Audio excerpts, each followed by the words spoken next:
Que vous êtes en train d'écouter, ça va peut-être, je ne sais pas si on a fait déjà un mois là-dessus. Nous sommes donc dans cette deuxième étape, ce qu'on appelle les fiançailles. Et les fiançailles, c'est là que nous sommes en train de regarder. Si on accompagne le fiançailles, c'est qu'on appelle le feu du mariage. Qui est donc une promesse que vous connaissez bien. Est-ce qu'on peut dire Amen? Mais comme c'est une question qui souvent est très glissante, c'est une question qui parfois met trop de points d'interrogation. Nous n'allons pas finir la parole, parce que la parole ne finit jamais. Mais nous allons aborder cela avec les réalités qui sont en face de nous. Est-ce qu'on peut dire Amen? Nous associons aussi l'expérience vécue là-dessus pour mieux orienter les enfants de Dieu avec la Bible et le prophète. Est-ce qu'on peut dire Amen? Parce que vous allez remarquer que nous sommes au temps de la précision, là où il ne pouvait plus y avoir des tâtonnements. Vous allez comprendre que celui qui détient la perfection, c'est Dieu lui-même. Est-ce qu'on peut dire Amen? Est-ce qu'on peut dire Amen? Et au mieux de la grâce que Dieu nous accorde, nous allons quand même essayer de toucher ces choses une fois de plus pour que ça puisse éclairer les enfants. Je crois que vous avez prié pour moi. Hier aussi, nous avons été ici pour prier pour ce culte. Je crois que le maître de la parole est déjà au rendez-vous. Est-ce qu'on peut dire Amen? Et à la fin, je souhaitais que les diacres rappellent, on va prier pour nos frères et sœurs qui vont faire le bac et le BPC. Pour arriver que je prie, alors vous pouvez me rappeler. Est-ce qu'on peut dire Amen? Amen. On va rentrer directement dans la parole. En ce moment, on va lire. S'il y a de ceux qui sont venus pour la première fois, que Dieu les bénisse aussi. En fait, vous n'êtes pas la première fois. Vous êtes chez vous. Est-ce qu'on peut dire Amen? Amen. Voilà, c'est une expression. Vous êtes chez vous et sans plus à l'aise. Que Dieu vous bénisse tous. Nous allons commencer, nous avons les écritures là-bas. Vraiment, je vais commencer par le nombre. Le livre de nombre. Donc ce matin, toujours dans les vœux, on va regarder à quel moment il y a réellement vœu de mariage. À quel moment il y a réellement vœu de mariage. Et nous allons voir le sous-titre là, les faux vœux. Donc, on commence à parler, toucher un peu les faux vœux. Est-ce qu'on peut dire Amen? Amen. S'il y a des vrais, ça veut dire qu'il y a aussi des faux. Mais souvent, c'est les faux qui dominent parmi les vrais. Est-ce qu'on peut dire Amen? Que notre Dieu soit béni. Commençons donc dans le livre de Nombre. Nombre chapitre 30. Au verset 3. Lorsqu'un homme fera un vœu à l'Éternel, ou un serment pour se lier par un engagement, il ne violera point sa parole. Il agira selon tout ce qui est sorti de sa bouche. Amen. Amen. Verset 4. Lorsqu'une femme, dans sa jeunesse, à la maison de son père, fera un vœu liera par un engagement. Et que son père aura connaissance du vœu. Elle a fait et l'engagement par lequel elle s'est liée. Si son père garde le silence envers elle, tout vœu qu'elle aura fait sera valable. Et tout engagement par lequel elle se sera liée sera valable. Mais si son père la désapprouve, le jour où il aura connaissance, tous ses vœux et tous les engagements par lesquels elle se sera liée n'auront aucune valeur. Et l'Éternel lui pardonnera parce qu'elle a été désapprouvée de son père. Est-ce que vous êtes avec moi? On va aller dans l'autre écriture. Nous allons prendre rapidement, pour ne pas trop que nous soyons debout, Matthieu 19. Matthieu 19. Que le Seigneur vous bénisse. Matthieu chapitre 19, au verset 3. Il dit ceci. Les pharisiens l'abordèrent et dirent: vous l'éprouvez. Est-il permis à un homme de répudier sa femme pour un motif quelconque? Il répondit: n'avez-vous pas lu que le Créateur, au commencement, fit l'homme et la femme, et qu'il dit: c'est pourquoi l'homme quittera son père et sa mère, s'attachera à sa femme, et les deux deviendront une seule chair. Ainsi, ils ne sont plus deux, ils sont une seule chair. Que l'homme ne sépare pas ce que Dieu a joint. Que l'homme ne sépare pas ce que Dieu a joint. Est-ce qu'on peut dire Amen? Suivez bien. Ce que Dieu a joint. Vous êtes avec moi? Pourquoi donc lui dire-t-il? Moïse a-t-il prescrit de donner à la femme une lettre de divorce et de la répudier? Il leur répondit: c'est à cause de la dureté de votre cœur que Moïse vous a permis de répudier vos femmes. Mais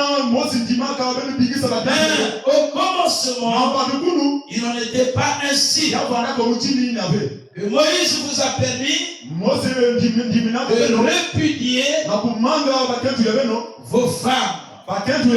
Est-ce qu'on peut dire Amen? Ce sont des peu très capitales. Et je vais encore avancer. Au commencement, il n'en était pas ainsi. Mais je vous dis, celui qui répudie sa femme, sauf par infidélité. Est-ce qu'on peut dire Amen? Sauf par infidélité, alors commet l'adultère. Est-ce que vous êtes avec moi? Non, je répète, il a mal interprété ça. Mais je vous dis que celui qui répudie sa femme, là il s'agit de l'homme, sauf pour l'infidélité, et qui en épouse une autre, alors commet l'adultère. Et Dieu vous bénisse. On va dans le livre de Corinthiens. 1 Corinthiens 7.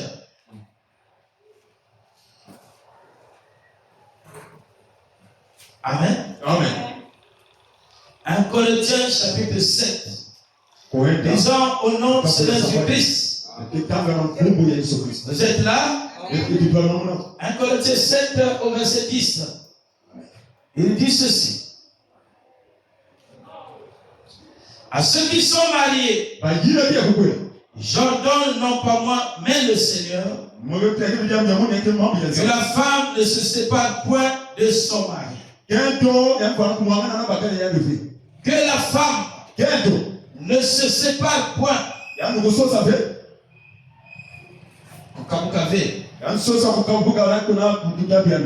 dire Amen. Amen.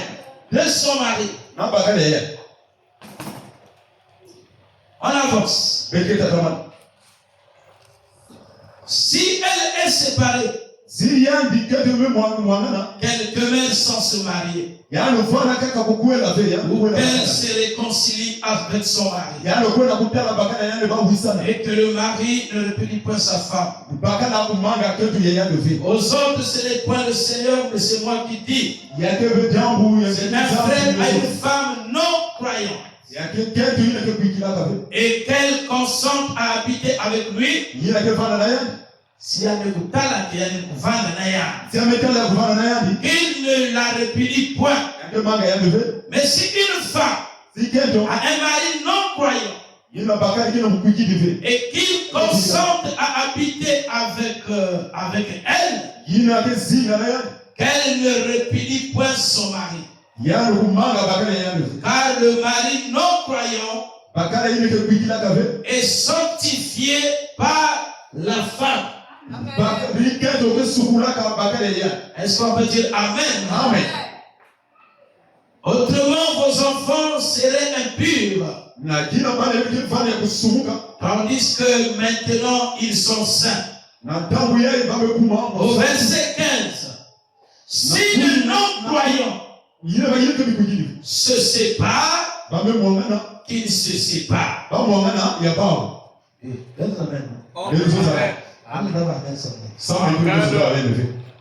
On va voir qui est le non-croyant. Non-croyant se sépare. Qu'il se sépare. Le frère ou la sœur ne sont pas liés dans ces cas-là. Dieu nous a appelés à vivre en paix. Est-ce qu'on peut dire Amen? Car sais-tu, femme, si tu sauveras ton mari, ou que sais-tu, mari, si tu vas sauver ta femme, seulement que chacun marche selon la part que le Seigneur lui a faite. Selon l'appel qu'il a reçu de Dieu. C'est ainsi que je l'ordonne. Est-ce qu'on peut dire Amen? C'est ainsi que je l'ordonne dans toutes les églises. Que Dieu bénisse la lecture de sa parole. Je vous prie de vous asseoir. Nous allons prier. Seigneur, merci. Alors que nous avons lu ta parole, sois l'interprète et sois celui qui le reçoit.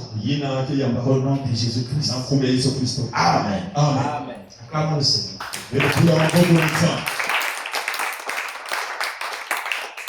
Que Dieu bénisse. Donc je disais que l'affaire des vœux subissent beaucoup d'interprétations. Et ça prend beaucoup de directions. Est-ce qu'on peut dire Amen? Vous allez remarquer que nous avons compris qu'il y a des vœux. C'est quand nous avons pris le message. Mais avant, personne ne le connaissait. Et les gens étaient quand même dans des unions. Et vous allez remarquer que même quand nous avons rencontré le message, au départ, la lumière ne pouvait pas être aussitôt trop éclairée sur les questions. Parce que vous allez remarquer, une question doit être étudiée. À l'époque, on pensait que quand on voit un homme, une femmes ensemble. Aussitôt on faisait la déduction, ils sont déjà mariés. Et on se disait qu'ils ont déjà les vœux. En fait, c'était notre compréhension. Mais ce n'était pas dans les détails de la parole. Parce que la parole, il faut aller dans les détails. La parole ne se limite pas seulement sur une citation qu'on a découpée. Mais ça doit aller dans tous les contextes. Deux personnes peuvent être ensemble. Est-ce qu'ils sont mariés? Est-ce qu'ils ont le vœu de mariage? Parce que le vœu que nous parlons ici, ce n'est pas le vœu de concubinage, mais c'est le vœu de mariage. Est-ce que je peux entendre? Amen. Est-ce que je peux entendre? Amen. Voilà le vœu que Dieu considère. C'est là où la Bible dit que personne ne sait pas ce que Dieu a joint. Mais il y a des unions que Dieu ne met pas dedans. Là où la formule réelle n'est pas respectée. Les personnes qui vivent dans l'aventure. Je vais vous donner un exemple. Un jour, il y avait une fille qui vivait au kilomètre 4. Cette fille-là a été commerçante. Elle s'est retrouvée dans le train Bida à l'époque. Elle a croisé un jeune homme commerçant. Et le jeune homme l'a quitté vers le village qu'on appelle les Bourous. Dans le parfum du Nyari là-bas. Alors voilà comment cette fille était donc flattée par ce jeune homme. Et le jeune homme n'est plus revenu chez les parents. Le jeune homme n'est plus revenu chez les parents. Est-ce qu'on peut dire amen? Je veux que tu sois un peu vite, mon frère. Elle est repartie donc sur le monsieur là. Alors c'est dans les paroles la chercher. Elle s'est retrouvée chez l'homme là en Guadeloupe. Qu'est-ce qui va se passer après? Le jeune homme, la fille est tombée malade. Et la maladie était très grave. Que ça a attiré l'attention du monsieur. Voilà comment le monsieur va chercher des traces. Là où est la famille de cette fille. Il est venu à Portugal ici. Il vient toquer une passée.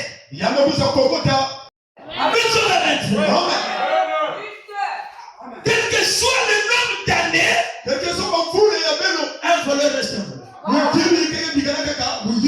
Alors voilà comment, pendant que vous voulez la chasser, il a dit vraiment pardonnez-moi. J'ai une nouvelle à vous apporter. Il est allé prendre quelques grands pour l'accompagner. Et la famille l'a quand même reçu pour l'écouter. Il dit non, tu as quel problème? Il dit vraiment, je t'ai croisé avec votre fille dans le train. Et après, nous sommes ensemble. Et après fin de temps, là où je vous parle, je ne sais même pas si je vais retrouver votre fille là-bas vivante. Parce que je l'ai laissée très malade.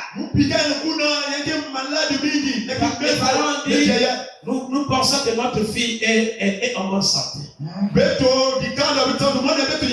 celle qui est malade là, ça c'est pas notre fille. Le père était paralysé. Il était fatigué. Il est reparti. Et quand il arrive là-bas, 2 jours suffisaient. La femme là est morte. Et quand la femme là est morte, alors le monsieur a commencé à réfléchir. Comment aller enterrer la fille d'autrui? Quel numéro appeler? Est-ce qu'on peut dire amen? Par quelle porte commencer? Alors, il est allé vers les chefs du quartier. Monsieur, comment tu as commencé à le dire? Nous nous sommes croisés que dans le train. Et on s'est dit, chérie, je t'aime, chérie, je t'aime. Et voilà comment je l'ai amené ici. Les gens disent, mais ça c'est grave. Tu as soulevé un problème sur la tête. Parce que là, si tu enterres la fille d'autrui sans ses parents, tu es poursuivi par la justice.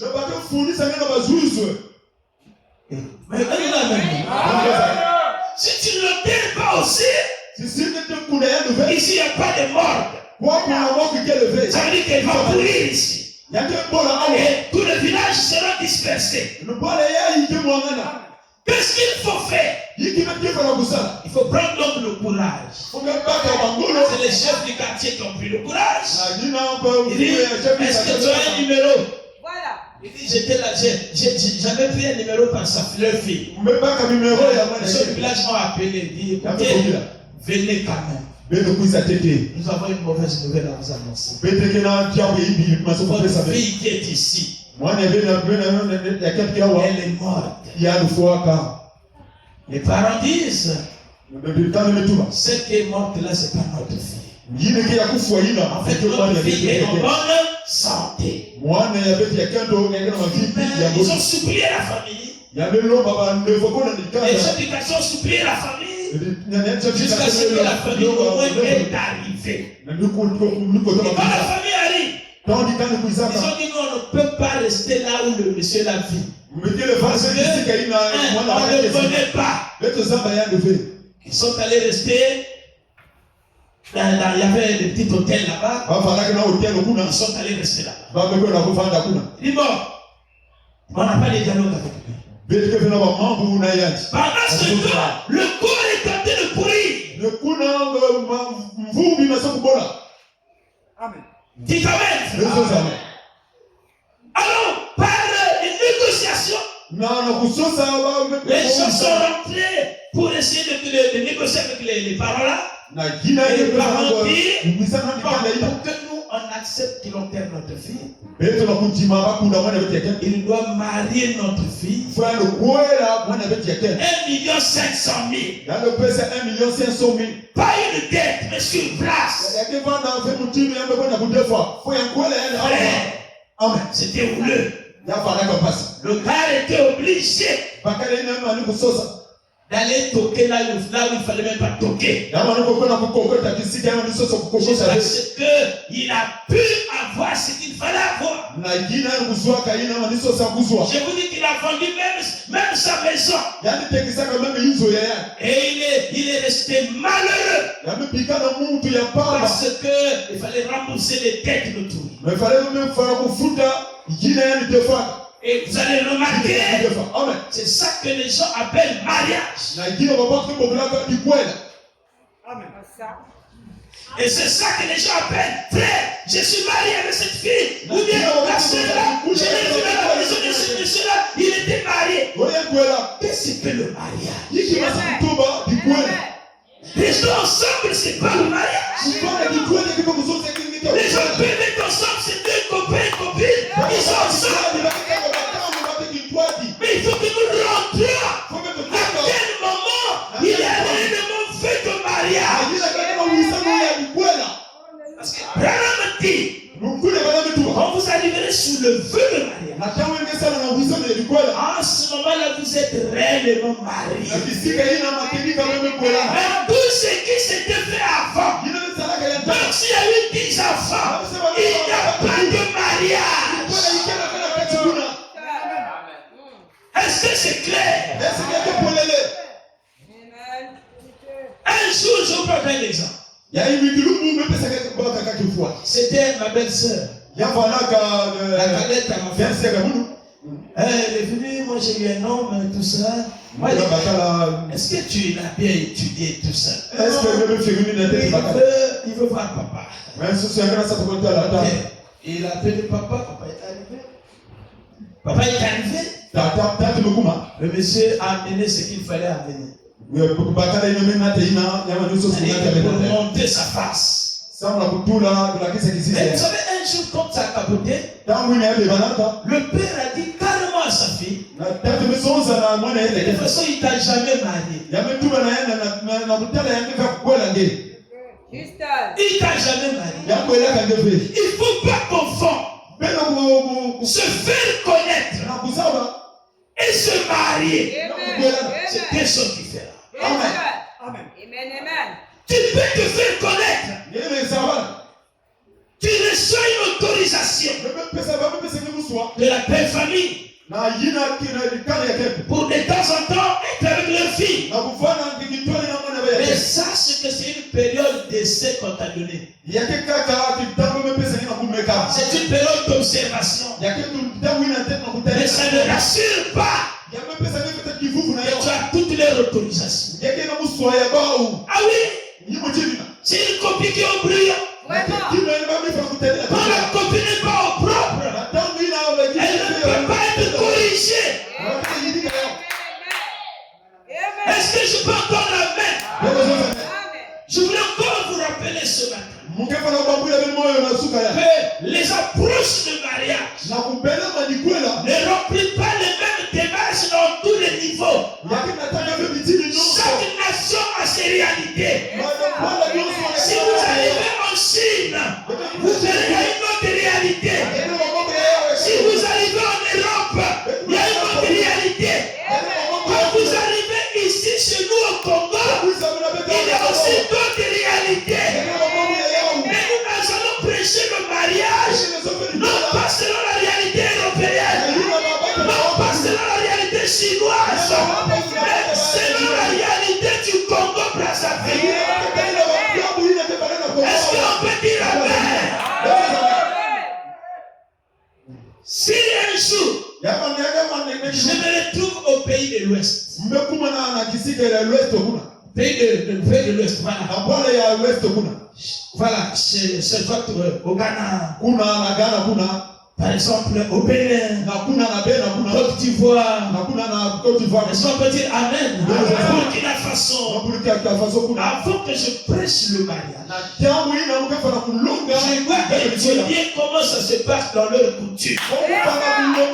À ce moment-là, l'enseignement va se marier. Mais je ne peux pas amener la réalité du Congo-Brazzaville. Je l'amène là-bas au Ghana. Ça ne marchera pas. Ça ne va pas se marier. Tu vas en France. Tu vas savoir comment il se marie. Et quand tu vas enseigner le mariage, tu vas joindre avec leur réalité. Sinon, tu vas rater le sujet. Et tu seras déclaré hors sujet. Est-ce qu'on peut dire amen? La parole de Dieu va de pair aussi avec la réalité du peuple qui est en face de toi. Alors quand Jésus était sur la terre, il devrait aussi agir dans les coutumes des Juifs. Vous voyez, quand Branham est sur la terre, il devrait aussi agir selon la coutume américaine. Et moi je suis à pointe noire. Je dois prêcher le mariage selon les coutumes des Congolais ici. Est-ce qu'on peut dire amen?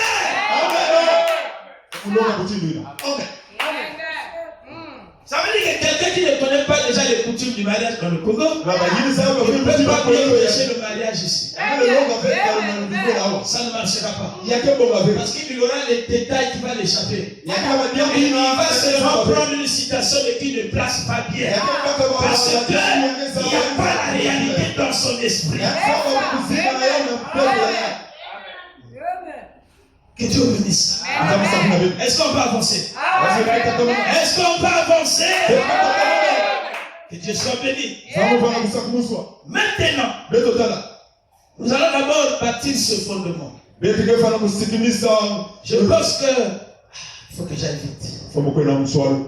Le vœu dans le mariage C'est ça qui fait marier les gens. Le Le mariage, c'est pas le nombre d'années que les gens sont ensemble. Le mariage, c'est pas le nombre des enfants que les gens sont ensemble. Mais le mariage, c'est le vœu. Mais comment le vœu est réellement vrai vœu? À quel moment le vœu est considéré? C'est pas les je t'aime que vous disiez dans les rues. Ça ne s'arrête pas que là. Est-ce que je peux entendre Amen? Tout homme qui rencontre une copine, il dira toujours je t'aime. Mais le vœu, c'est autre chose. Tu peux l'aimer pour les rapports sexuels. Tu peux lui dire je t'aime parce que tu veux sortir avec elle. Est-ce qu'il y a un vœu de mariage? Tu peux lui dire je t'aime parce que tu veux la considérer comme une copine. Est-ce qu'il y a un vœu de mariage? Est-ce que vous savez ça? Mais regardez comment on doit se lever, frère. On a fait le feu. Frère, on a fait le feu. Même le père de l'enfant n'est pas au courant. Le livre des Nombres dit ceci. Une fille dans sa jeunesse, dans la maison de son père, peut aimer un homme, peut même faire le vœu. En fait, une fille qui fait le vœu à un homme sans consulter son père, c'est un vœu anticipé. C'est la précipitation. Et si le père, le jour qu'il est au courant, s'il n'est pas d'accord, la Bible dit cela est annulé et Dieu le pardonne. Amen. Que le Seigneur vous bénisse. Vous savez que nous en Afrique, il y a beaucoup d'unions. C'est dans notre pays, le Congo, j'allais dire proprement. Il y a beaucoup d'unions qui sont ensemble par des conditions de grossesse. Beaucoup des hommes ont été motivés pour aller voir les responsables des femmes, de ses sœurs, parce qu'il ne faut pas appeler les femmes, ou de ces femmes, parce que leur fille est déjà enceinte. Alors, pour éviter que je sois taxé de tout, je dois quand même aller voir la belle famille. En fait, il faut appeler ça la future belle famille. En fait, jusque-là, ce n'est pas encore ta belle famille. Mais c'est une future si tu accomplissais le mariage. Mais ce que tu vas aller obtenir, c'est quoi? On appelle ça une autorisation provisoire. L'autorisation provisoire n'est pas une autorisation définitive. Amen. C'est pour ça que quand on va vous voir, on dit pas, mais voilà pourquoi tu vas le voir. Et la majorité des frères sont comme ça ici. On amène quand même quelque chose parce qu'on te dira, tu ne peux pas aller voir les gens comme ça, probablement. Oh! Et ils peuvent que te recevoir. Parce que leur fille est enceinte. Mais il y a d'autres aussi qui pourront dire, écoute, vous allez finir seulement par cet enfant-là et vous arrêtez. Mais par exemple, tu as amené quand même quelques présents. Mais en ce moment-là, est-ce qu'il y a un vœu de mariage? C'est quel mariage vous avez traité? Vous avez traité la grossesse. La perdition de la grossesse. Et pas le vœu de mariage. Quand il s'agit de vœu de mariage, ça veut dire que vous êtes restés ensemble. Là, je parle pour ceux-là qui ne sont pas dans le message, mais qui se sont rencontrés avec des hommes et des femmes. Est-ce que vous me suivez, l'église? Vous voyez? Ils ont commencé comment? Par union libre Quand ils sont dans l'union libre, quand on fait intervenir les Écritures, vous allez remarquer que jusqu'à là, dans l'union libre, l'écriture de nombre n'est pas accomplie. Parce que le Père n'a jamais dit mot sur ça. Ça veut dire que dans cette union libre, même si ces deux personnes peuvent faire 15 ans, ils sont ensemble, mais ils ne sont pas mariés.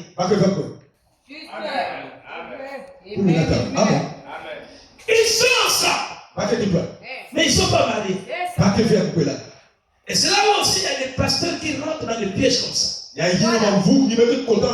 s'ils viennent de croire, même si ces deux personnes viennent de croire, mais c'est pas le pasteur qui va remplacer la place de papa. Il faut que les pasteurs, les hommes chrétiens, pour regarder ils sont à quel niveau. Il y a d'autres qui disent non. Après, quand on a eu le baptême, le pasteur m'avait demandé est-ce que je suis marié. Et moi j'ai dit oui, je suis marié. Je te dis ce matin, c'est un faux vœu. C'est pas un mariage. Parce que le père de la fille n'a jamais géré ce dossier-là.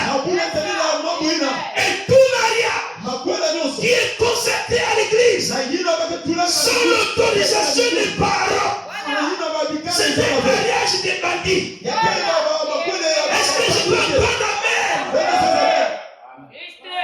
amen? Amen. Vous voulez plus me dire amen ce matin? Je vous bénisse. Ce n'est pas un succès. Je suis marié. Tu peux avoir le courage de dire à quelqu'un j'ai quelqu'un. Mais arriver à un niveau je suis marié, il faut bien le connaître. Est-ce que c'est clair? Parce que quand tu vas dire je suis marié, cela veut dire simplement que tu as un feu.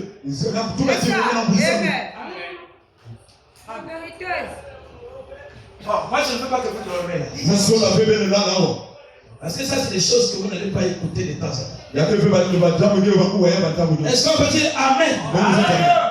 Je suis d'abord en train de traiter ceux qui sont venus dans le message avec les hommes ou les femmes. À quel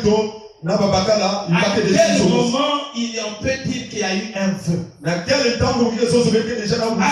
moment il y a réellement feu?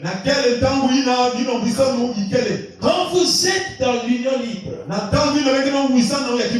est-ce qu'on peut dire amen? Donc ça c'est pour les premières phases. Où les gens qui viennent qui étaient dans le temps d'ignorance et qui sont venus au Seigneur que Dieu a fait grâce de le message. Est-ce qu'on peut dire amen? Voilà, ignorance. Est-ce que vous êtes là? Amen. Ils étaient dans le temps d'ignorance. Vous ne connaissez pas le message. Amen. Est-ce que tu peux entendre un amen, frère? Et je voulais vous dire encore, même si la parole était prêchée avant, le mystère du mariage n'était pas encore connu. Est-ce que vous me suivez?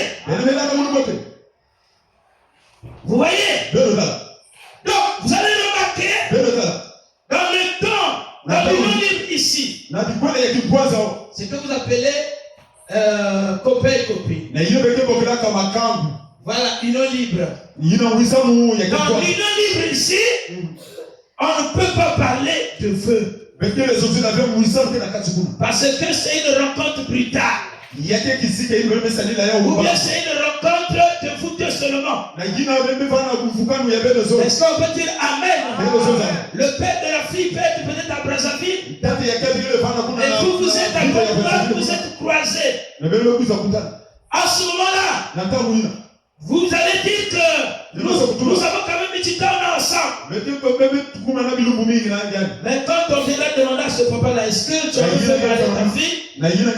Parce que la fille, elle a 5 enfants. Le père dira à les enfants d'aujourd'hui, il rapporte les hommes n'importe comment. Je ne connais même pas ce monsieur. Vous voyez, je ne connais même pas ce monsieur. Donc ça veut dire qu'il n'a jamais mis son cachet sur le mariage. Donc en fait, en ce moment-là, c'est là où l'écriture de 1 Corinthiens chapitre 7 intervient. Si les non-croyants, s'ils veulent se séparer, la Bible dit qu'ils sont libres de se séparer. C'est à ce niveau-là. Amen. Et dites-moi amen, non? Mais la Bible a aussi dit, s'ils regardent que, ça veut dire qu'entre les deux, il y a un qui peut croire le premier. Maintenant, celui qui a cru, il devient sanctifié. La Bible dit, s'il consente qu'il peut vivre en paix avec cette femme, même s'ils ont quitté le monde et qu'elle ne croit pas, la Bible dit, cette femme est sanctifiée par son mari. À ce moment-là, vous passez à une autre étape. Quelle étape que vous allez passer? Ça ne peut pas s'arrêter seulement dans l'eau de baptême. On ne se marie pas dans l'eau de baptême. On se marie chez la belle famille. Mais nous sommes toujours la mère. Dans l'eau de baptême, on se répand. Parce que dans la logique, ces deux frères-là, le frère-là et la sœur-là, dans la logique, quand ils se font baptiser là, ils font la confession, ils font la repentance. Dans la logique, les deux devraient se séparer. Non, se séparer de lui. Même s'ils ont des enfants. Pourquoi? Parce qu'ils finissent de confesser la fornication. Ils repartent à la maison, ils doublent encore la fornication. Ils ne sont pas mariés. Est-ce que le baptême fera qu'ils deviennent mariés? Non.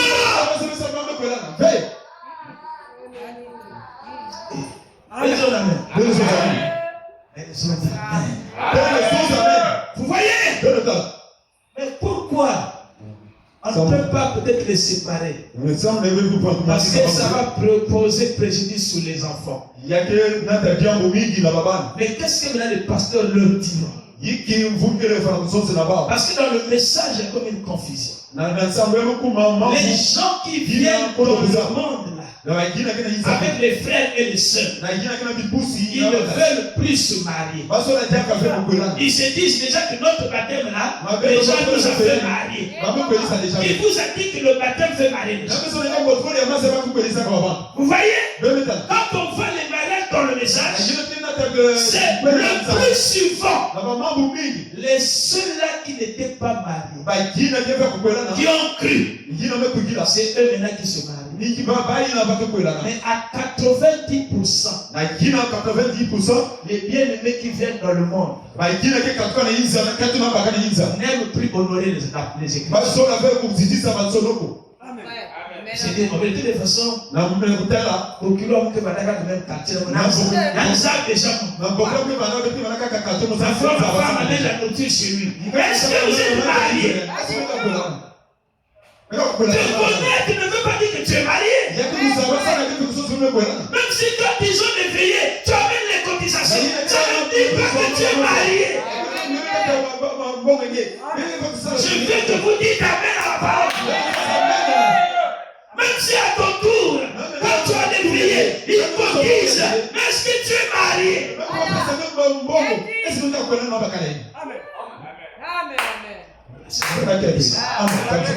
Que Dieu vous bénisse. Est-ce que c'est clair?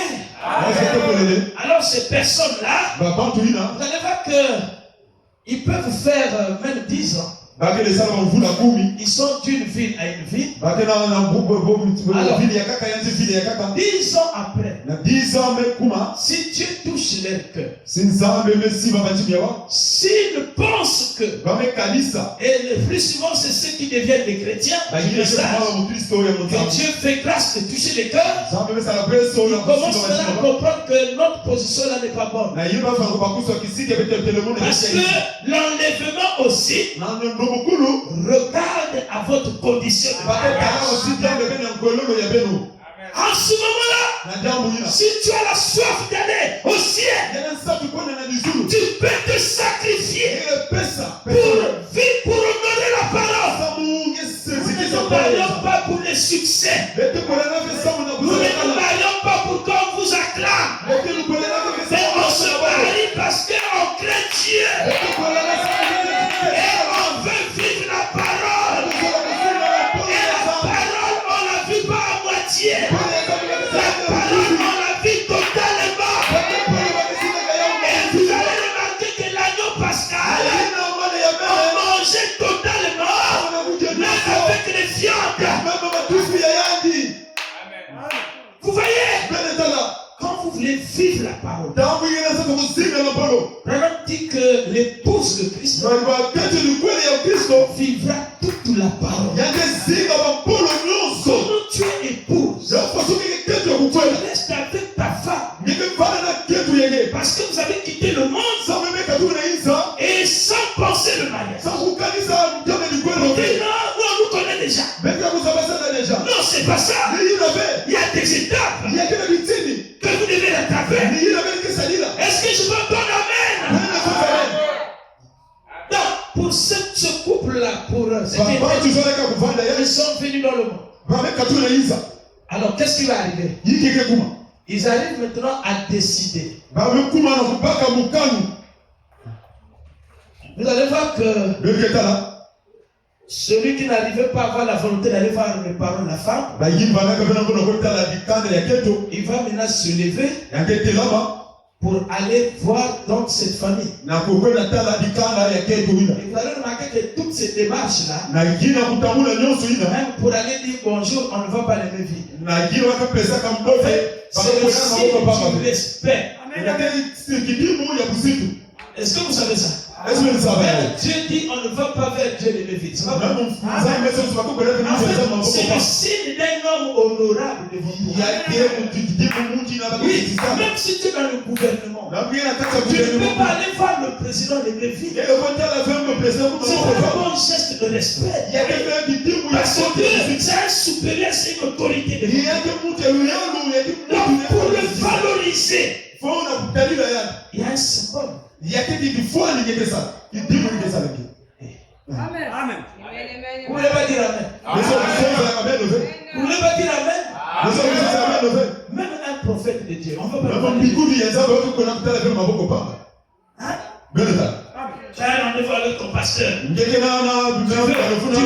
fais les bénédictions. Et tu vas toujours prendre alors. Quand tu vas pour lui donner les ordonnances. Mais tu ne seras pas béni. Ils sont amen. Tu vas avoir 4.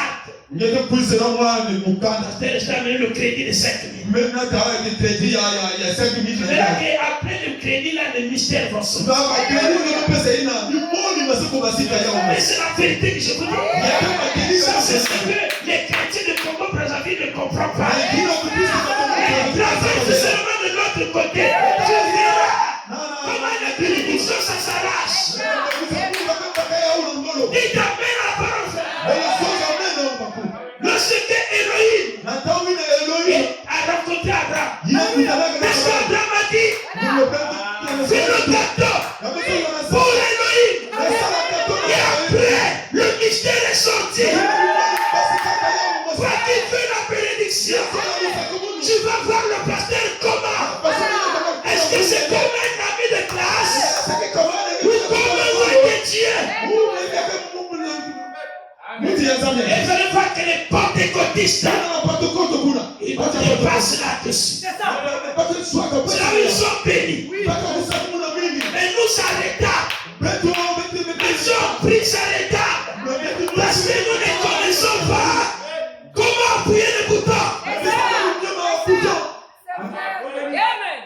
Dites amen à la parole. Mais jamais.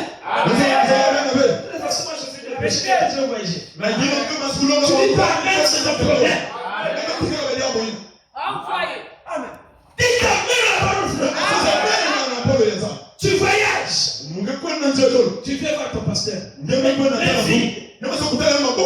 Mets-toi voir quoi? Pas la révélation de l'homme de Dieu. Amen. Tu n'as pas encore la révélation. Et si tu n'as pas la révélation de l'homme de Dieu, tu n'auras pas aussi la révélation de Dieu que tu n'as jamais vu. Parce que Dieu, tu ne vois pas. Comment tu l'es que tu l'es?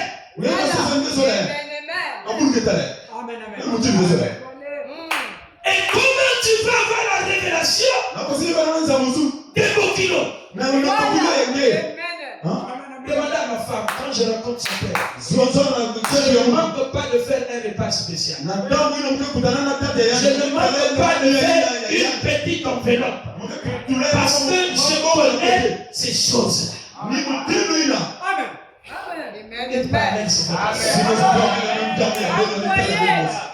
Est-ce qu'on peut acclamer le Seigneur?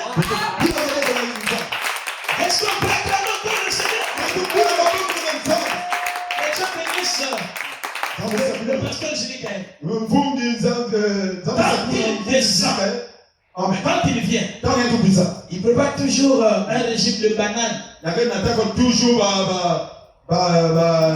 régime de côte à plantain. Avec un peu de si il y a une CBC ou bien porte-pique. Il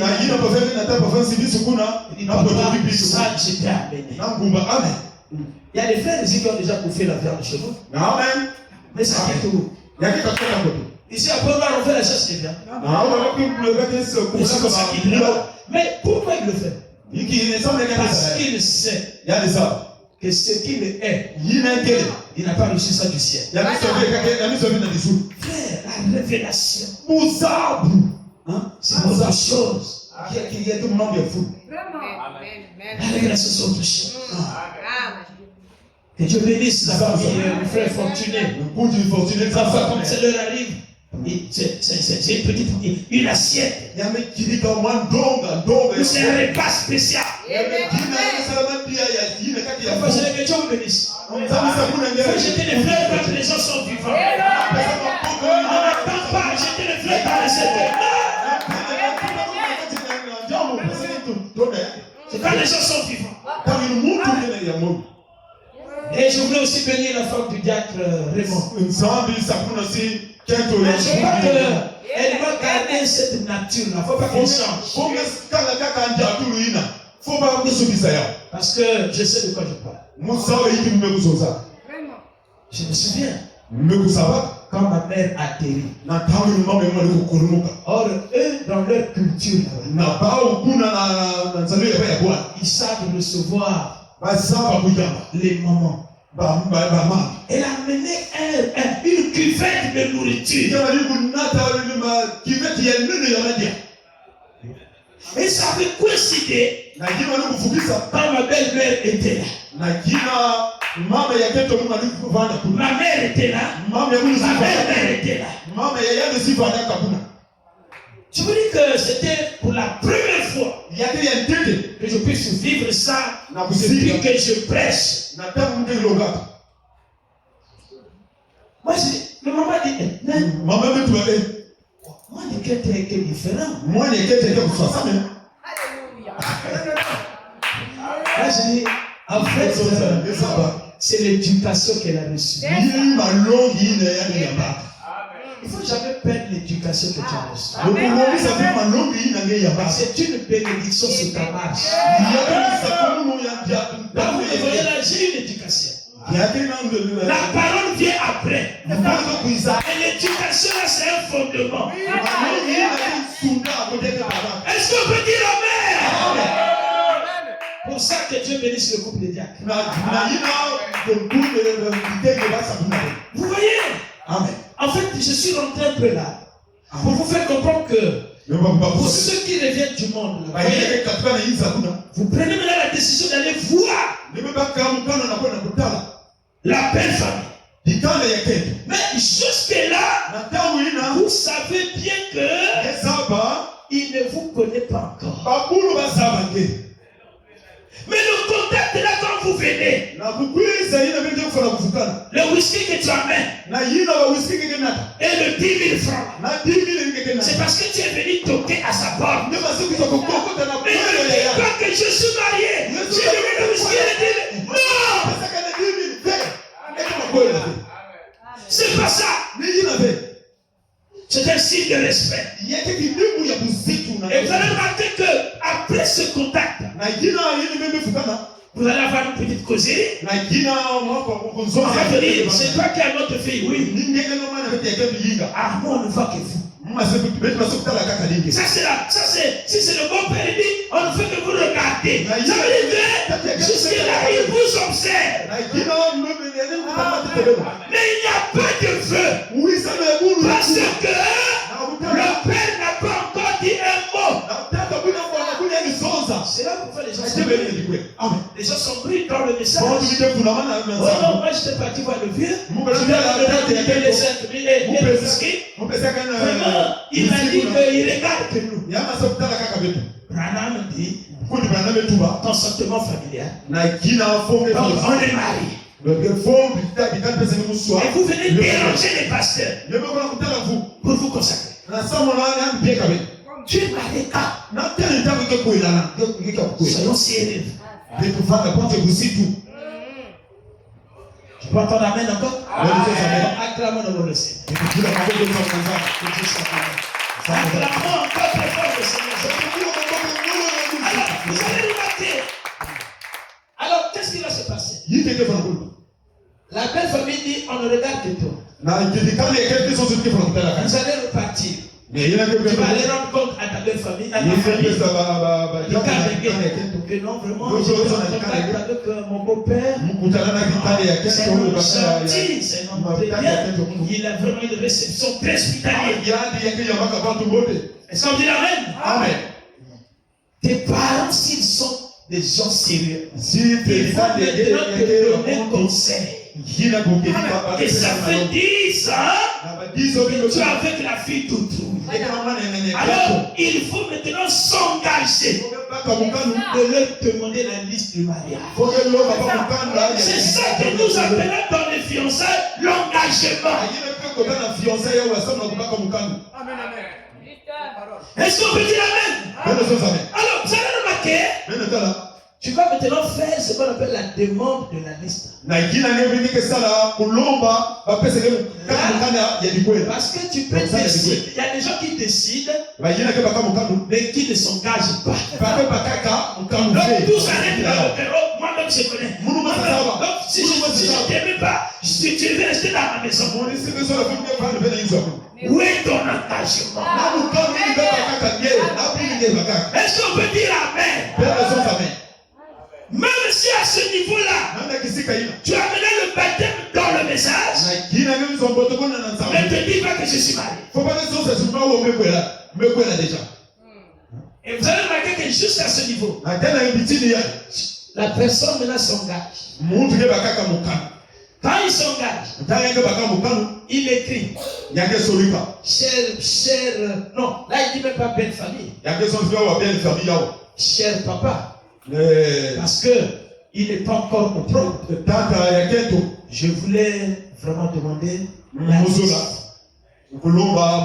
de votre fille pour que je puisse la prendre en mariage. Regardez, les parents ici, ça dépend maintenant des coutumes. Il y a des coutumes qui peuvent te dire non, on ne peut pas t'envoyer la liste sans que tu puisses venir faire le premier vin, deuxième vin. Mais il y a d'autres qui peuvent t'envoyer la liste en essayant le premier et le deuxième vin. C'est qu'on appelle la présentation. Mais jusque-là, tu n'es pas marié. Tu es dans les pré-mariages. Mais quoi maintenant bien? Je veux que ça rentre compte. Vous allez remarquer, Il te donne la liste. Vous savez à quel moment votre vœu sera scellé? C'est le jour du scellement du mariage coutumier. Et ça se passe devant témoin. Quand le père te pose la question, veux-tu que je puisse boire cette boisson et que tu n'auras pris notre personne?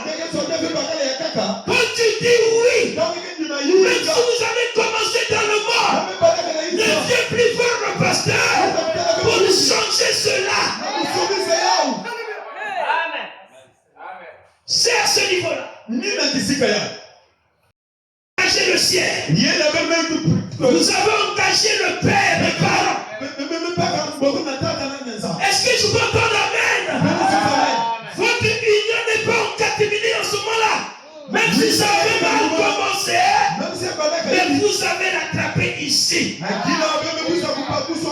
Et Dieu considère cela au ciel si vous êtes sincères. Est-ce qu'on peut dire amen?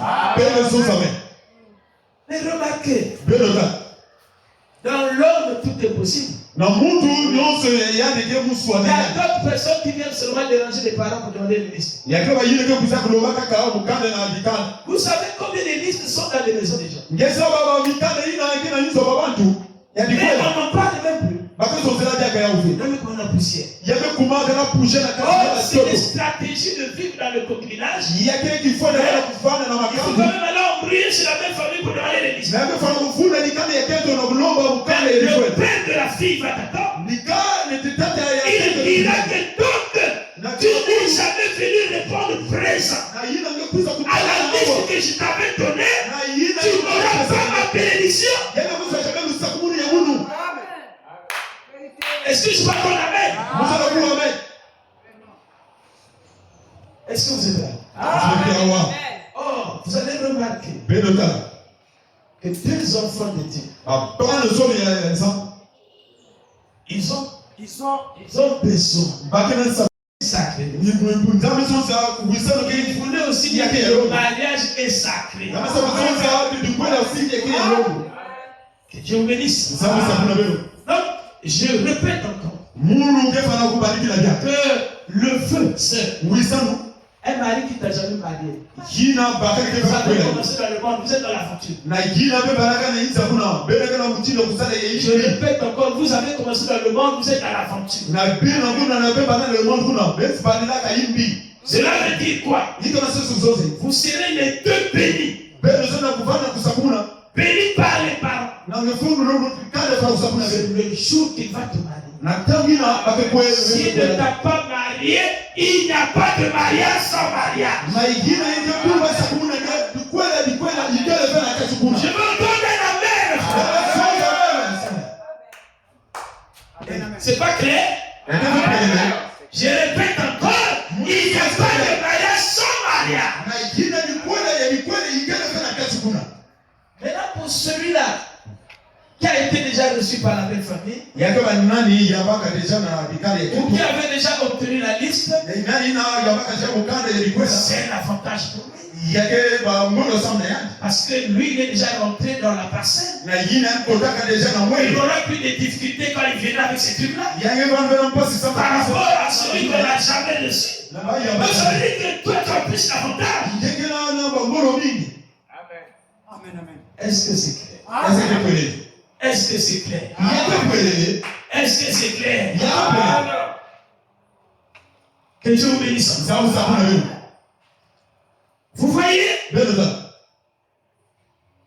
Et vous allez voir que sur le jour-là, que le Père va maintenant respirer. Et enfin, j'ai marié ma fille. Si le Père, à partir de ce jour, reçoit encore un autre monsieur pour faire marier sa fille, il est poursuivi par la loi céleste. À ce moment-là, il transgresse les lois de Dieu. Est-ce que vous comprenez ça? Et si toi tu es une sœur, on t'a déjà doté.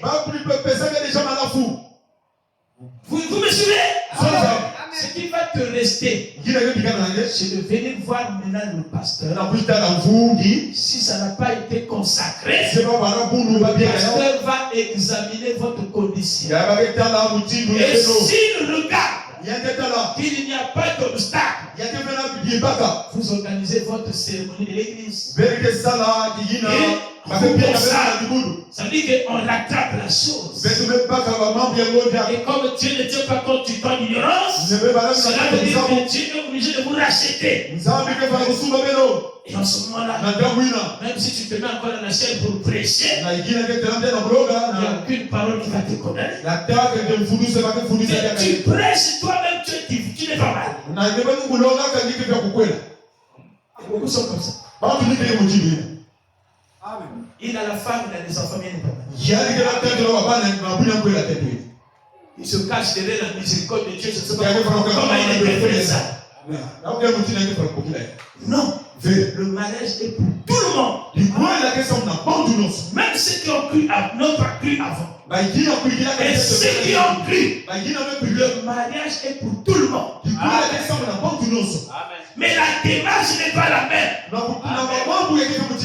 Avec celui qui a cru, la démarche diffère. Voilà pourquoi j'avais dit, pour ceux qui ont cru et écouté, ceux qui sont enseignés, lorsque vous êtes dans l'amitié ici, c'est le démarrage, une étape d'amitié. Mais pendant l'amitié ici, n'embrasse pas la sœur. C'est pas encore ta femme.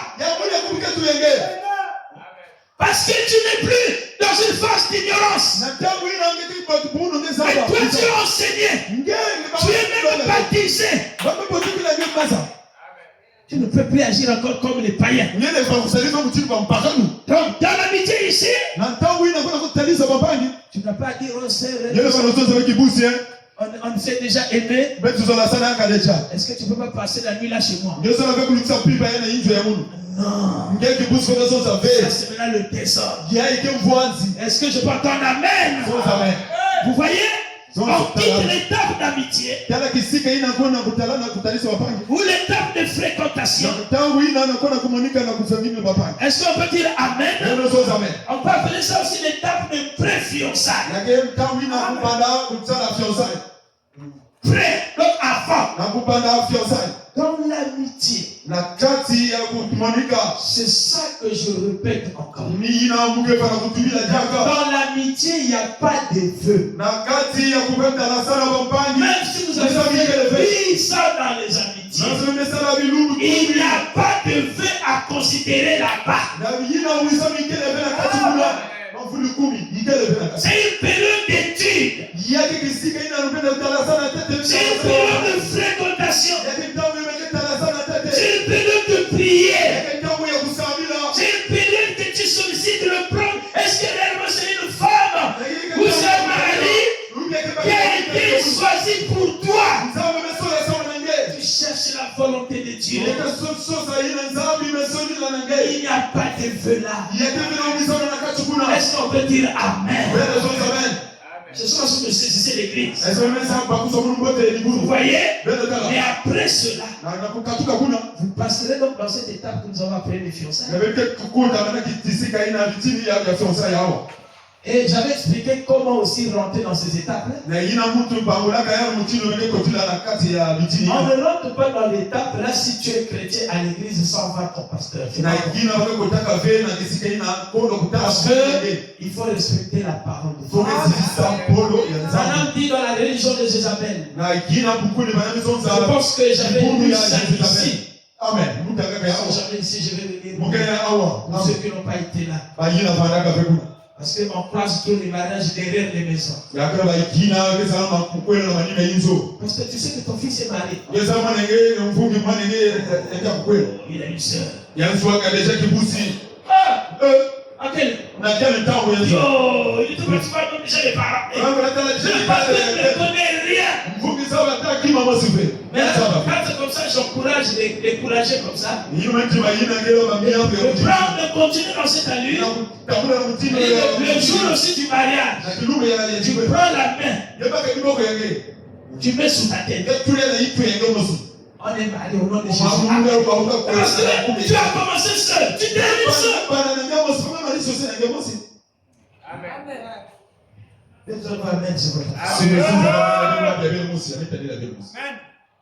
Que Dieu bénisse. Amen. Soyons sérieux, frère. J'étais dans une brochure que je prépare ici. Amen. Amen. Amen. Dieu soit béni. La raison de Jézabel. Verset 1961. Amen. Paragraphe 20, il dit. Les gens écrivent des lettres ici pour dire. Qu'en est-il de ceci? Qu'en est-il de cela? Je leur renvoie la lettre. Il dit, voyez votre pasteur sous des petites choses. Nous pourrions ne pas être en accord sur cela. Et alors cela créera une confusion dans votre église. Nous ne voulons pas cela, frère. Nous voulons que vous cessez de faire ces choses.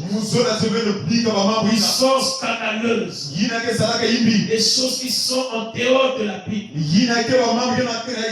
Et continuez à avancer vers Dieu. Et si vous causez des petites frictions et des choses comme cela, est-ce qu'on peut dire Amen? Est-ce qu'on peut dire Amen? Et des choses comme cela. Vous voyez? Où est-ce que je suis? Voilà. Cela bouleversera l'église. Merci. Je préférerais que votre pasteur vous parle sur le mariage. Que votre pasteur. Chez le parent, on va pour demander aussi conseil. Mais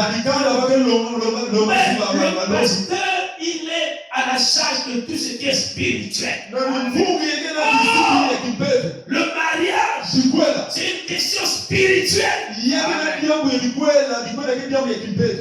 Madame dit même que c'est la plus grande préoccupation primordiale pour les chrétiens. C'est une question qui bloque. Une question qui peut empêcher quelqu'un de se marier. Parce que c'est pas. Que Dieu bénisse.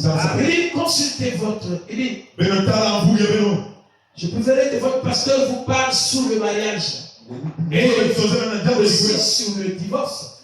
Parce que je crois que quand on rentre dans la profondeur des unions, moi je crois qu'il y a des mariages qui ne méritaient même pas que les gens soient ensemble. J'ai l'écriture du prophète ici. Concerné et convaincu. Là où il ouvre le cadre que ça ne va pas. Et quand même les gens sont là, on appelle ça mariage. Le mariage a des principes. Est-ce qu'on peut dire Amen? Donc il dit qu'il le fasse. Il est un serviteur de Dieu. Et il est qualifié pour faire cela. Dieu a qualifié le pasteur, certifié, choisi pour l'église. Dans la brochure, c'est moi le premier point, paragraphe 67. On peut dire Amen. Amen. Il dit consultez votre pasteur. Si vous avez besoin des choses spirituelles, il a été celui qui vous a conduit sans mal si loin. Il vous mènera encore plus loin. C'est un serviteur de Dieu. Un jour, Branham s'est confronté à un couple qui était en train de faire le vœu eux-mêmes. Branham a dit, faire le vœu eux-mêmes sans le prédicateur. Oh non, frère, suivez ce que le prophète dit. Et ces réponses, les sont paragraphe 182. Amen. Question et réponse numéro 1. Il a causé des personnes qui l'ont dit. Nous étions mariés par il y a 20 ans, 21 ans.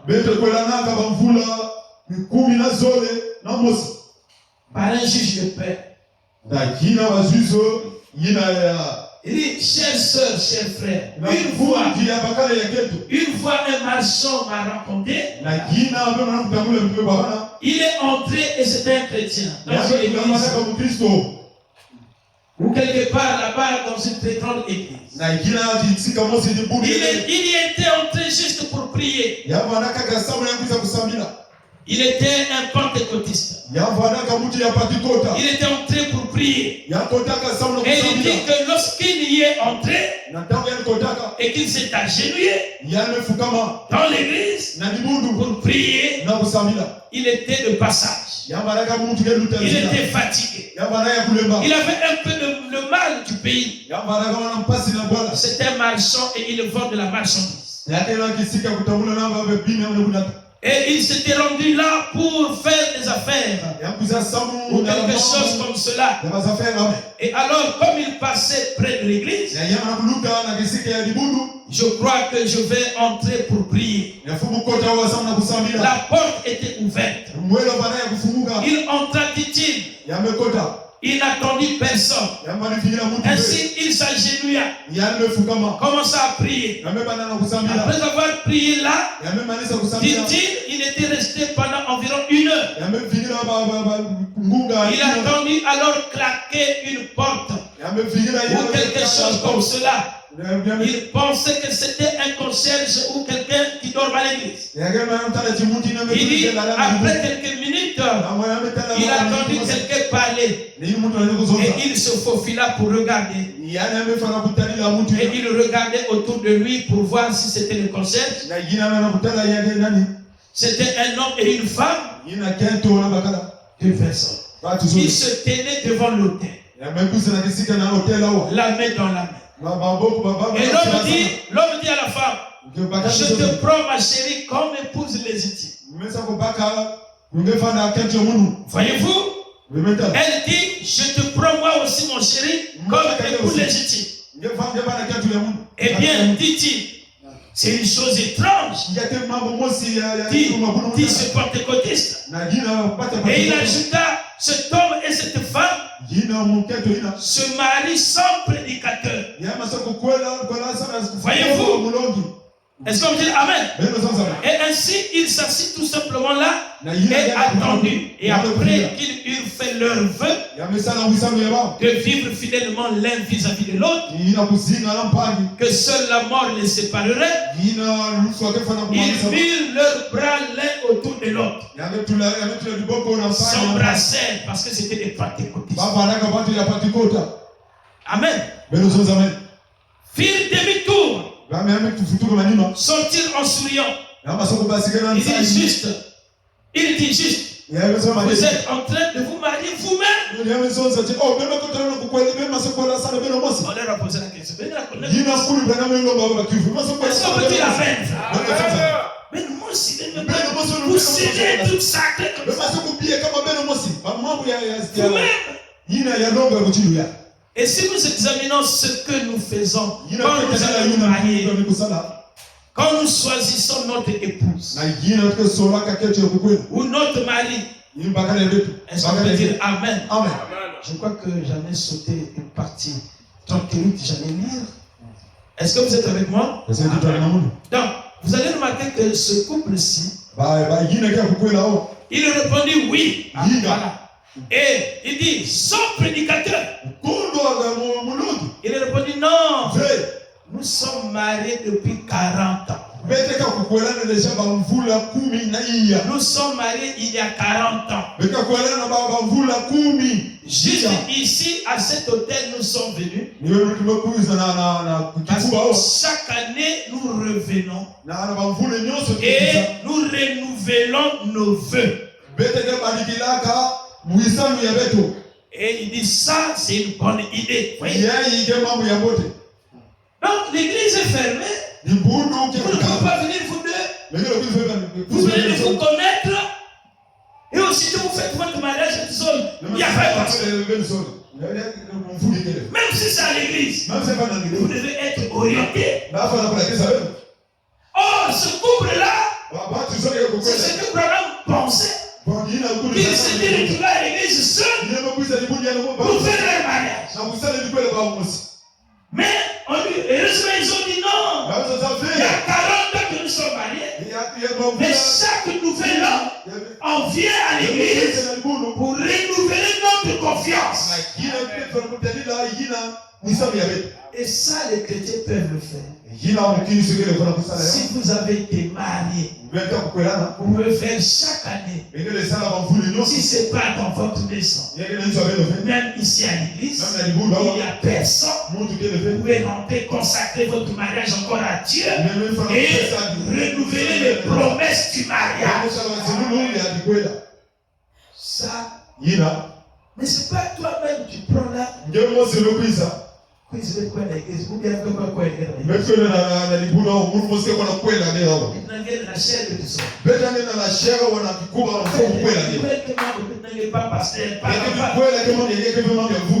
Ça c'est grave. Vous n'êtes pas bénis. Que Dieu vous bénisse. Vous comprenez cela? Et c'est ça. Un chrétien, il veut que son mariage soit une bénédiction. Il doit toujours passer par son pasteur à tous les états.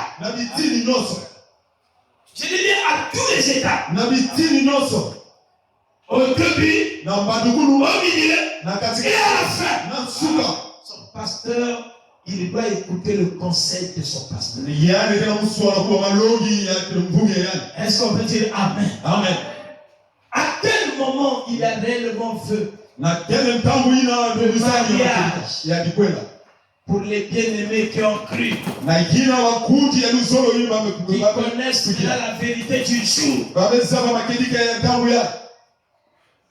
C'est lorsque vous vous êtes observé. Je dis bien avec la permission de votre pasteur. Et au fur et à mesure, je viens encore reconfirmer chez le pasteur que j'ai observé cette sœur. Je pense que je peux faire chemin avec elle. Mais jusque-là, vous n'êtes pas mariés. La sœur n'a pas le temps de temps en temps aller chez toi seul. Il y a une conduite. Parce que si la grossesse rentre depuis l'amitié ici, tout le mariage est gaspillé. C'est la vérité. Est-ce que vous savez combien de frères ont fait des avortements dans les amitiés? Parce qu'ils ont peur que la grossesse t'amène à l'amitié. Pour ne pas rater le mariage, allez. Même 4 mois. Mais personne ne saura. Même pas le pasteur. Vous voyez ça? Or, ces erreurs-là, c'est même pas des erreurs, c'est des fautes. Donc voilà. Et qu'il revient voir le pasteur. Maintenant, dans les amitiés ici, si la sœur vit chez ses parents, le frère a intérêt d'aller se présenter chez ses parents comme ami de leur fille. Pour ne pas perturber le foyer. Parce que la sœur va parfois venir te voir. Alors, son rythme va changer. Et les parents vont commencer à s'inquiéter. Et quand c'est comme ça, on explique chez les parents. Et ils ne sont pas encore mariés et femmes. Mais c'est une période qu'ils étudient. Ils vont s'étudier. Mais ils ne sont pas mariés. Il faut que les parents sachent. Parce que Branham dit que les amitiés peuvent s'arrêter. Quand on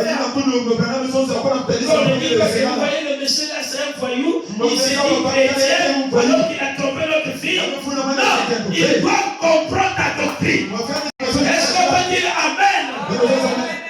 Si la sœur est majeure, elle loue sa maison, elle peut savoir gérer son amitié, et elle est responsable d'aller parler à ses parents. Ça, c'est un autre cas. Père, lui, la sœur est à Brazzaville. Toi, tu es ici. Il y a une manière de gérer ses amitiés. Maintenant, quand tu finis d'observer, que tu conclus maintenant que je peux faire chemin avec la sœur, tu reviens encore vers le pasteur. Le pasteur va te poser des questions. Pour ça, j'avais expliqué, je ne reviens plus là. Le pasteur m'a dit, frère, le mariage voudra le Saint-Esprit plus argent. Toi, tu veux maintenant aller déranger les abeilles. Tu veux venir aller déranger les abeilles. Est-ce que tu as un endroit pour se cacher?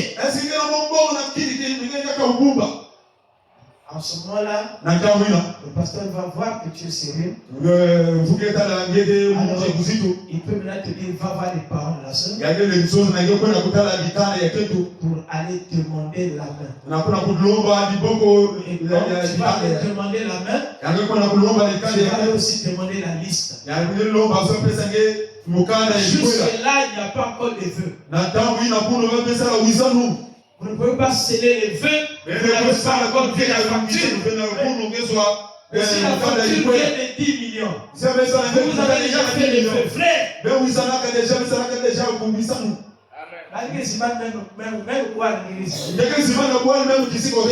Voilà pourquoi la liste doit venir.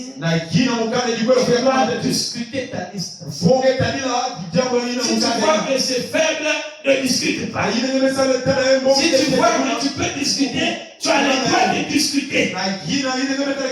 Tu prendras un sage. Partez discuter la liste. Et quand vous finissez de discuter la liste, en ce moment-là, nous ne présentons pas les fiançailles à l'église sans que les parents accordent. Non. En ce moment-là, on va vous entretenir. Le pasteur va vous entretenir spirituellement.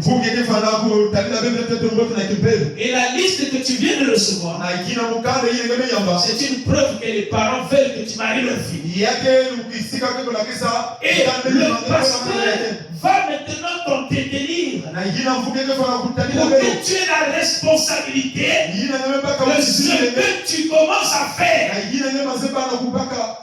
Parce que dans les fiançailles, il n'y a plus de retour. Mais dans l'amitié, tu peux retourner. Mais dans les fiançailles, on ne retourne plus. Est-ce qu'on peut dire Amen? À ce moment-là, la sœur doit confesser. On doit faire les tests du sang. Tout ça, c'est important. Et le pasteur viendra maintenant devant l'église pour confirmer votre relation. En ce moment-là, les vœux sont confirmés devant l'autel. Et on prie pour vous. C'est là que tu promets que je veux me multiplier comme un homme pour respecter mon engagement. Mais je prends aujourd'hui dimanche devant Dieu, devant l'église, devant le pasteur. Dimanche le 31, je promets de marier la sœur. Amen. Voyez-vous? Ta main est sous la Bible. Prie pour vous. On scelle les feux. Chacun porte l'alliance de fiançailles. Et en ce moment-là, l'église passe déjà la porte. Oui, Branham dit quand vous arrivez aux fiançailles, les études là finissent. Après les fiançailles, tu ne peux plus venir avec une plainte sur le pasteur. Et la sœur a besoin de charnel. Non, c'est ton choix. C'est le charnel. Est-ce qu'on peut dire amen? On voit des frères comme ça. Il a fallu les fiançailles de tous les jours. La sœur qui est païenne. Le frère qui est païen. On est déjà au fiançailles. Il n'y a plus le retour. Le feu est scellé. Mais là, si tu n'es pas sûr, mais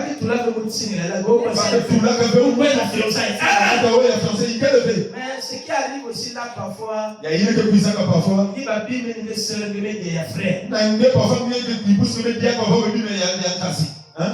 a trop parfois même que le besoin, tu me manques des frères. Même s'il n'y a pas de vrai amour, parfois tu es obligé de faire semblant. Mais après ça va se faire voir.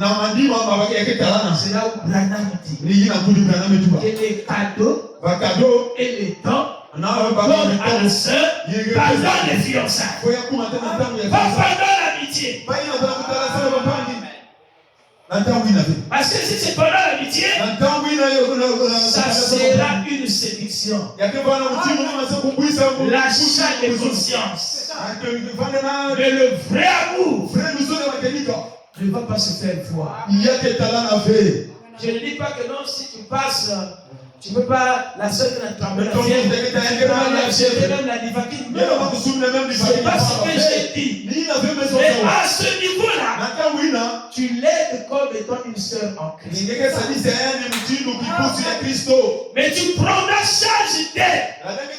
C'est pendant les fiançailles. Là, c'est scellé, c'est devenu ta femme. Mais même quand on arrive aux fiançailles,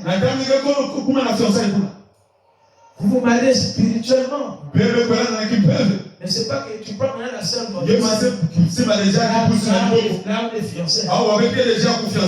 Ou bien il faut que la non. Non. Les fiançailles ne veut pas dire la lune de miel. Le lune de miel vient après la cérémonie. Pas après les fiançailles. Imaginez, vous allez avoir les enfants et les fiançailles. Il y a amitié, enfant. Fiançailles, enfant. Cérémonie, enfant. C'est quel genre de mariage? Je vous bénisse.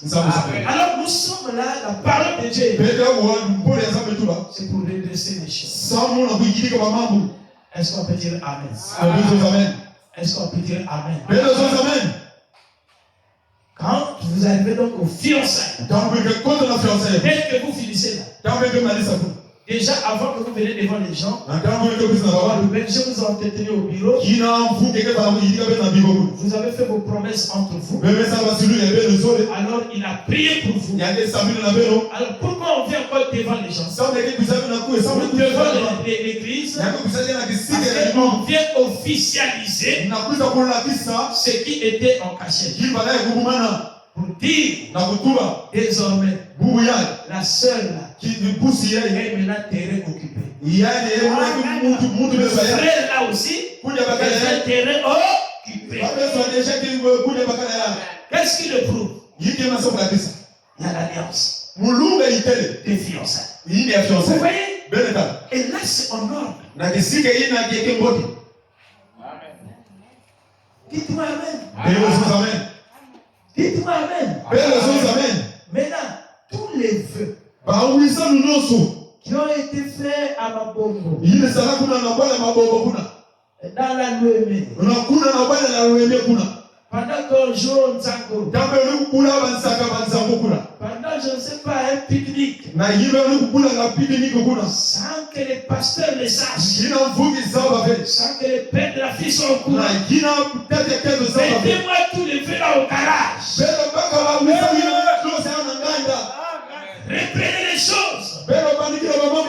Si vous aimez ses frères, si vous aimez ses sœurs, même si elle n'est pas ici, reviens me voir. On commence les choses à zéro. C'est ça la parole de Dieu. Que le Seigneur vous bénisse.